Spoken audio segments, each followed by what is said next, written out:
Hai, bertemu lagi dalam pembelajaran Bahasa Indonesia untuk SMP kelas 8. Dalam video kali ini kita akan belajar KD 3.8 menelaah unsur-unsur pembangun puisi bersama Anton Data.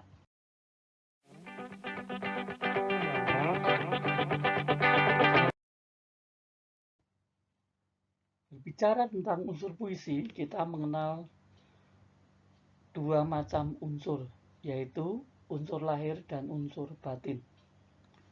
Unsur lahir merupakan unsur puisi yang tersurat atau dapat dilihat.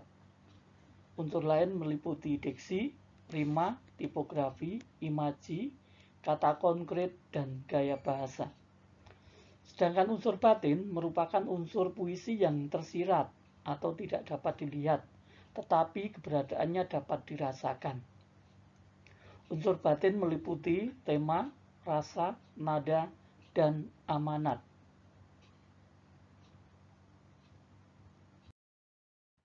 Mari sekarang kita bahas satu persatu untuk tiap-tiap unsur tersebut. Kita mulai dari unsur lahir. Unsur lahir yang pertama yaitu diksi. Diksi merupakan pilihan kata dalam puisi. Diksi memiliki fungsi sebagai estetis atau untuk keindahan dan fungsi ekspresif atau ekspresi. Penyair biasanya membuat puisi dengan menggunakan kata-kata khas, yaitu kata-kata yang menggunakan lambang, rima, dan kata kias. Nah, lambang merupakan penggantian suatu hal atau benda dengan hal lain. Nah, umumnya lambang-lambang yang digunakan misalnya adalah lambang warna, lambang bunyi, dan lambang suara. Selanjutnya, unsur rima. Rima sering juga disebut dengan persajakan. Rima merupakan pengulangan bunyi berselang dalam puisi. Fungsi rima untuk menciptakan keindahan dan kekuatan bahasa atau efek gaib. Nah, dalam puisi, rima dapat dijumpai pada akhir setiap baris ataupun di antara setiap kata dalam baris. Unsur berikutnya tipografi. Tipografi merupakan bentuk visual puisi atau perwajaan.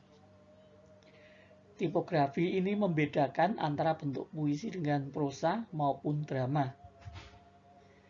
Kalau di dalam prosa, larik-larik baris itu kadang membentuk sebuah paragraf, maka dalam puisi, larik-larik puisi itu berbentuk bait dan bukan paragraf. Nah, umumnya puisi itu ditulis dalam bentuk baris. Namun, ada kalanya puisi ditulis dalam bentuk fragmen, bentuk apel, bentuk siksak, dan lain-lainnya. Tipografi ini memiliki fungsi untuk estetik atau fungsi keindahan. Unsur selanjutnya imaji. Imaji merupakan susunan kata yang dapat memperjelas atau mengkonkretkan sesuatu yang dinyatakan penyair. Melalui imaji, sesuatu tersebut seolah-olah dapat dilihat, didengar, atau dirasakan. Di sini kita kenal imaji visual, imaji auditif, dan imaji tactile. Imaji berfungsi untuk membangkitkan daya bayang pembaca terhadap apa yang dinyatakan oleh penyair. Unsur berikutnya kata konkret. Kata konkret dimaksudkan untuk memberikan gambaran sesuatu secara lebih konkret, nyata, atau berwujud. Oleh karenanya, penyair memilih menggunakan kata-kata konkret yang dapat membuat semua hal seolah-olah dapat disentuh atau dibayangkan. Berikutnya gaya bahasa. Gaya bahasa merupakan gaya penyair dalam menggunakan bahasa dalam berpuisi. Nah, setiap penyair itu memiliki gaya sendiri. Bahasa dalam puisi biasanya bersifat kiasan, berlebihan, atau merendahkan diri. Nah, berikut beberapa majas yang biasa dipakai dalam puisi, diantaranya metafora, simile, personifikasi, metonomia, sinekdot, dan alegori. Selanjutnya unsur batin. Unsur batin terdiri dari tema. Tema adalah pokok persoalan yang diungkapkan penyair dalam puisi. Tema ini berfungsi sebagai landasan utama atau dasar penulisan puisi. Nah, tema juga menentukan pemilihan diksi dalam puisi. Unsur selanjutnya rasa. Rasa merupakan ungkapan atau ekspresi penyair terhadap sesuatu yang dituangkan dalam puisi. Rasa ini erat kaitannya dengan latar sosial dan psikologis penyair.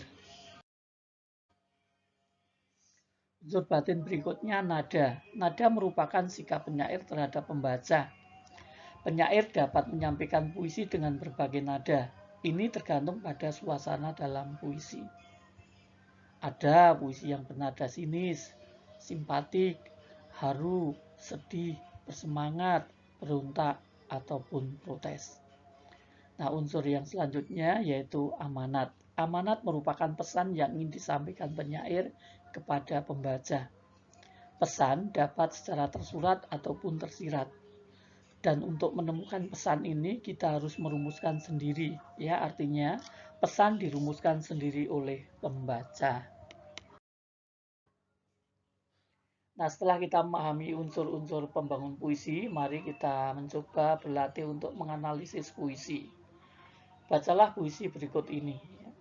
Teman terhebat, karya Asidik Al-Jafar. Teman, kau bagikan obat yang menyembuhkan tiap lukaku yang selalu membuatku tersenyum dan bahagia. Teman, kau seperti pahlawan yang hebat, kau seperti rumah yang melindungiku. Terima kasih, oh teman terhebat. Pertemanan kita tak mungkin kulupa untuk selama-lamanya. Karena kenangan itu adalah suatu anugerah dari Tuhan Yang Maha Esa. Nah, setelah kita baca bersama-sama, mari kita coba untuk memulai menganalisis unsur-unsurnya. Yang pertama, kita coba cermati dari temanya. Puisi teman terhebat ini memiliki tema pertemanan atau persahabatan. Di situ digambarkan ada seorang anak yang sayang pada teman dekatnya dan bersyukur pada Tuhan karena telah diberi seorang teman yang baik. Kemudian dari unsur diksi atau pilihan kata. Puisi teman terhebat menggunakan pilihan kata yang mudah dipahami dan dimengerti oleh pembaca, terutama anak-anak. Susunan kata-katanya mudah dimengerti dan mudah diungkapkan oleh anak-anak. Contohnya baris berikut ini. Terima kasih oh teman terhebat, pertemanan kita tak mungkin kulupakan untuk selama-lamanya. Berikutnya kita lihat dari unsur rimanya. Puisi teman terhebat ini menggunakan rima dengan pola yang tidak beraturan. Lalu dari sisi tipografi, puisi teman terhebat ini memiliki tipografi yaitu puisi terdiri 3 bait dan tiap bait terdiri dari 3 baris dan dalam satu baris terdiri atas 3-11 kata. Selanjutnya kita lihat dari unsur pengimajian. Pengimajian atau citraan dalam puisi teman terbaik meliputi penglihatan yaitu pada kata teman atau teman terhebat, kemudian perasa yaitu pada kalimat bagaikan obat yang menyembuhkan lukaku, membuatku tersenyum dan bahagia, kau seperti pahlawan yang hebat. Unsur selanjutnya kata konkret. Kalau kita lihat dari penggunaan kata konkret dalam puisi teman terhebat ini, dimaksudkan untuk melukiskan bahwa perasaan seorang anak yang menyayangi teman dekatnya yang selalu bisa membuatnya bahagia dan tersenyum ketika terluka.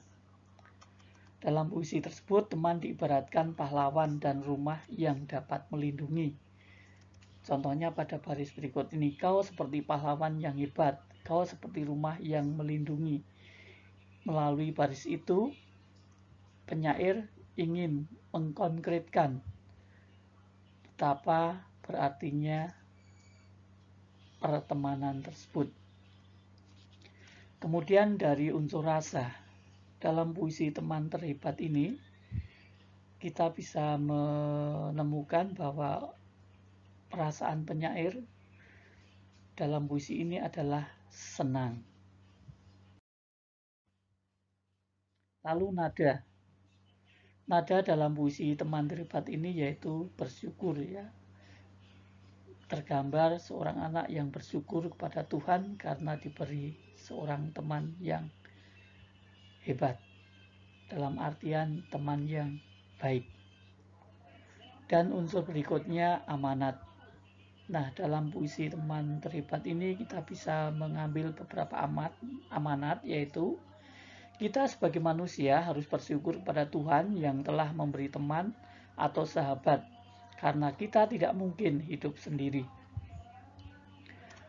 Selanjutnya, sebagai manusia kita akan senantiasa membutuhkan teman atau sahabat untuk hidup bersama. Tema berikutnya, kita harus menyayangi teman atau sahabat karena merupakan anugerah Tuhan.